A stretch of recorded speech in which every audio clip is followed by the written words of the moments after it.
Operation সিন্দুৰ আনফালে মহাকাশত ইছৰোৰ উপগ্ৰহৰ যুঁজ বিশ্ব মঞ্চত পুনৰ ভাৰতৰ গৰিমা নমস্কাৰ অসম নিউজ এক্সপ্ৰেছলৈ মই শবনম ইয়াছমিনে আপোনালোকক স্বাগতম জনাইছোঁ।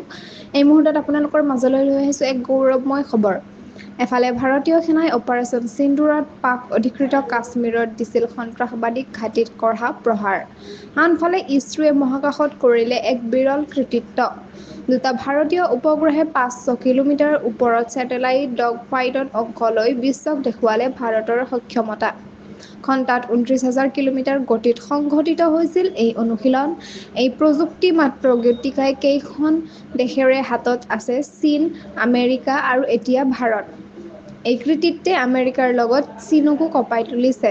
চীনেও মাৰ্চ মাহত এনে এক সুকীয়া অনুশীলন কৰিছিল যাক আমেৰিকাই মহাকাশ যুদ্ধ বুলি আখ্যা দিছিল। এতিয়া ভাৰতো তাৰ উত্তৰ দিলে ইছৰোৰ সাফল্যৰে। ইছৰোৱে দেখুৱালে নহয় কেৱল চন্দ্ৰযান বা সূৰ্যাভিযান, বৰং মহাকাশৰ সামৰিক সক্ষমতাৰ ক্ষেত্ৰতো আগবাঢ়িছে ভাৰত।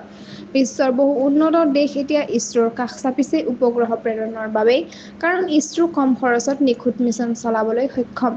ভাৰতৰ এই দুৰ্গম কৃতিত্বত গৌৰৱ কৰে সমগ্ৰ ৰাষ্ট্ৰ। সংযুক্ত হৈ থাকক অসম নিউজ এক্সপ্ৰেছ চেনেলটোৰ লগত। চেনেলটো লাইক, কমেণ্ট, শ্বেয়াৰ, ছাবস্ক্ৰাইব কৰিবলৈ নাপাহৰিব। লগতে কাষতে থকা বেল আইকনটো দবাবলৈ নাপাহৰিব। ধন্যবাদ।